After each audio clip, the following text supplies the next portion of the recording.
Hey there, it's me Eden. Welcome to Crossdressing Adventure Stories. Today I'm going to share with you cross-dressing adventure stories called Classmate Turned Me into a Sissy, Part 12. So, if you're new to the channel, then please consider subscribing and be a part of our inclusive community. Well, it sounds to me like you shouldn't worry. We are all anxious to see how the other bras fit you. Why don't you try on the fully padded one? That will make you feel better. Mrs. O'Connor left the room and a minute later Blake emerged wearing the fully padded bra. It really did make him feel very grown up, with a large projecting chest. He continued trying on the other bras and found that all were comfortable except the Sweet Nothings bra. The Maidenform Chantilly was particularly comfortable, as was the Playtex Almost AB bra. They decided to buy 3 Chantilly bras, 2 in white and 1 in beige, and 1 each of the other styles. Now honey, let's pick out some panties for you, Mrs. O'Connor said. What size are you, Pamela? Mrs. Taylor added. I'm a size 6. You'll find them both mixed in with the bras and over there where we have many racks of panties. Blake first went back to the bra section and saw that there were matching panties hanging on some of the displays. He found that practically every style appealed to him and he had a hard time not taking one of each one he saw. I like this pink Olga one with the lace band, and this one which has a pretty floral print with the lace that dips down diagonally at the top. And look at how the little ribbons are always just to the left side on the Olgas, while the Maidenform panties all have bows in the center. Only you would notice that, Pamela. Kathy laughed. All the panties you are selecting here are bikini and high-cut brief styles, Mrs. Taylor said. Look at these lace-edged high-cut briefs in pink by Warner's, very popular among the young girls. She handed a pair to Blake. Over there we have some high-cut control briefs. They have a sliming front panel and the back is stretch satin and is seamed for added shaping. Very pretty, and while you might not need the shaping, they give a very nice secure fit, which is particularly good during your periods. Here, take a blue pair, a pink pair and 2 whites. She gave these also to Blake. So how are we doing, young lady? I've got 10 pairs now, which I guess is enough. What do you think, Mrs. O'Connor? Let me see what you have. She looked through the panties and thought for a moment and then said, just fine, a really nice assortment, dear. I think you are all set in the panty department. Come now, Pamela, and look at the slips, Amy said while taking Blake's free hand and leading him over to a circular rack containing both half and full slips in mainly white, beige and black. Every girl needs at least 1 white and 1 black slip. You should take one of each color in both half and full sizes. Here, these Warner slips are just in your size. She selected the slips and handed them to Blake to look over.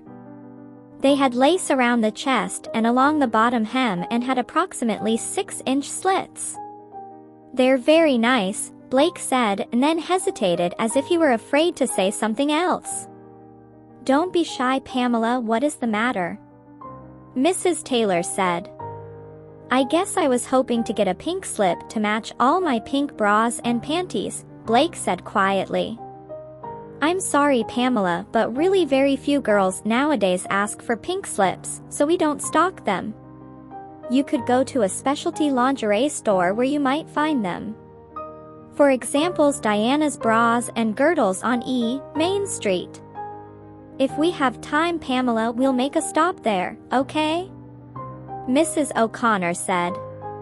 Thank you, Mrs. O'Connor.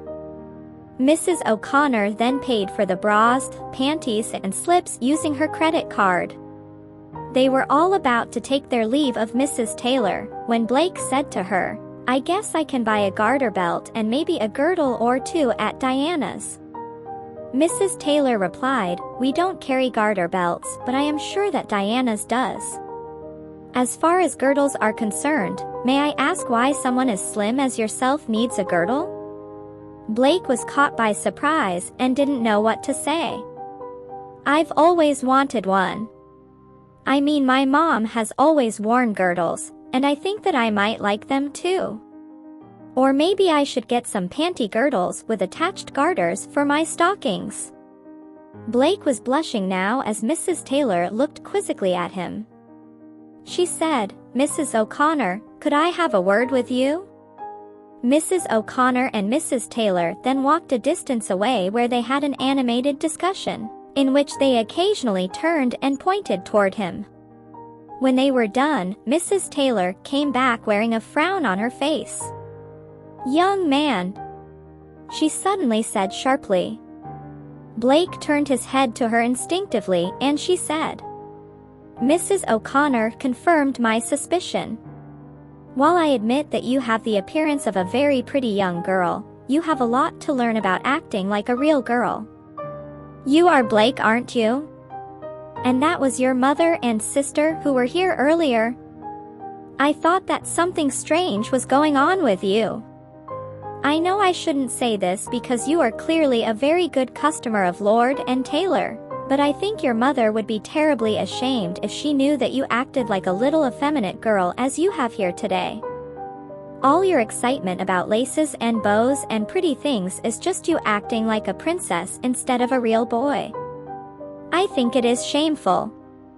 While I have great admiration for Mrs. O'Connor, I think she has exercised very poor judgment in this case. I would have certainly told your mother at the very start." Of course Blake was crying now. Mrs. O'Connor tried to comfort Blake as best as she could. "Mrs. Taylor has agreed to not call your mom, honey, so don't worry. She did, however, insist on giving you this reprimand, for which I am very sorry. She doesn't know you as well as the girls and I do. You are so feminine to us that it is even funny to think of you attempting to be a boy. It is in your nature to be dressed as pretty as possible, and we still believe it is doing the right thing to help you attain this." She turned to Mrs. Taylor. "See, Celeste, I told you it would make her miserable." "You mean him." "Him, her, what's the difference? Blake is simply a girl and needs to be treated like one." With that, Mrs. O'Connor and the girls led Blake away from the lingerie section. "Now we are going to go shopping for some stockings, dresses and shoes for you, then some accessories, and we'll make sure to go to Diana's today to pick out some girdles and garter belts for you. Right, girls?" "Yes, indeed," all the girls said. "Don't give old Mrs. Taylor a second thought." Mrs. O'Connor suggested that they pay a visit to the ladies' room and then have a bite to eat before resuming their shopping. Blake was in a dire need to have his makeup fixed after all the crying he had done that morning. Though shaken by Mrs. Taylor's condemnation, he felt cheered by the thought that even she had to admit that, physically, he was a more than passable girl. In fact, he felt truly feminine as he walked through the store in his skirt and blouse, holding his purse, feeling the swish of his pantyhose as each leg slid against the other. He looked down and watched as his skirt billowed around him and saw his breasts gently swaying, and the cameo on his necklace lightly bounced back and forth in his cleavage. He felt excited at all the beautiful bras, panties and slips that he had bought, and he couldn't wait to spend a day wearing each of them in turn. Most especially, he enjoyed being just one of the girls walking together with Karen, Kathy, Amy, Janet, Penny, and Mrs. O'Connor. He saw several men admire his figure as he walked by. A young electrician working on a display even went so far as to smile invitingly at him. Blake noticed the bulging biceps in his t-shirt and his handsome face with sandy blonde hair. He thought to himself, "That must be the type of guy who'll really make me feel like a girl." The other girls had noticed him too, because Amy whispered conspiratorially to him, "Isn't he cute?" And Blake, laughing, said, "And how?" He felt very womanly and happy and excited at the thought of being one of the girls as they met and experienced all kinds of boys and men. At these moments he felt sure that he was making good progress in learning to think and act like a girl. Eventually, he would never make mistakes as he'd done with Mrs. Taylor. The more he practiced, the quicker the transformation would be. When they reached the bathroom and were about to enter the door marked "Women," they saw a group of boys coming from the other direction heading toward the men's room. Among them was Clifford, who recognized them. He said, "Hi, Mrs. O'Connor. I see you and the girls are doing some shopping today." He pointed to the shopping bag of bras, panties, and slips that Amy was holding for Blake. The tone in Clifford's voice made it clear that he was putting on a show for the sake of Mrs. O'Connor. Some of the boys giggled behind him. "And what about you, Clifford?" Mrs. O'Connor said. "Why are you spending this nice day shopping indoors?" "Oh, no ma'am. Me and the other guys just need to use the John," Clifford said. "Well, we don't want to stop you if you're in a hurry," Amy said. "We wouldn't want an accident," Karen said. All the girls laughed at this except Blake, who was worried that Clifford would recognize him. Clifford ignored the joke and said, "Who's your friend? I haven't seen her around town." He was directly facing Blake and showed no signs of recognizing him. "This is Pamela, a new girl in town." "Pamela, this is the one and only Clifford," Karen said sarcastically. "Pamela, what a pretty name to fit such a pretty girl." He took a step closer and extended his hand for Blake to shake. Blake, completely flustered by the attention, blushed and delicately offered his hand, which Clifford took and shook once up and down. "So where do you live?" Amy intervened quickly. "Clifford, why are you being so nosy? Show some manners." Clifford pretended he didn't hear and kept his gaze fixed on Blake. "You know you're really cute, Pamela." Blake blushed even more. He was under Clifford's control and didn't know what to say. He glanced into Clifford's eyes and tried to return his gaze.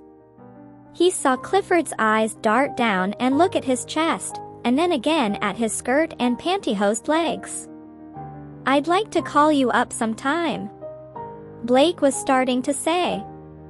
"Thank you," when Mrs. O'Connor put a sudden end to the encounter.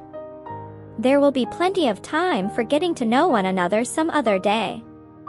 The girls and I have to powder our noses, and Clifford, you and the boys can take care of your business over there." Mrs. O'Connor turned and opened the door to the bathroom and the girls began following her inside. Amy put her arm around Blake's waist and led him toward the door. "1 second, Pamela," Clifford said. Blake stopped and looked at him. "I really do want to call you sometime. That's all for now. See you in the next video, till then take care. Oh yes, please like and subscribe to my channel. And also share your feedback, it really means a lot to me."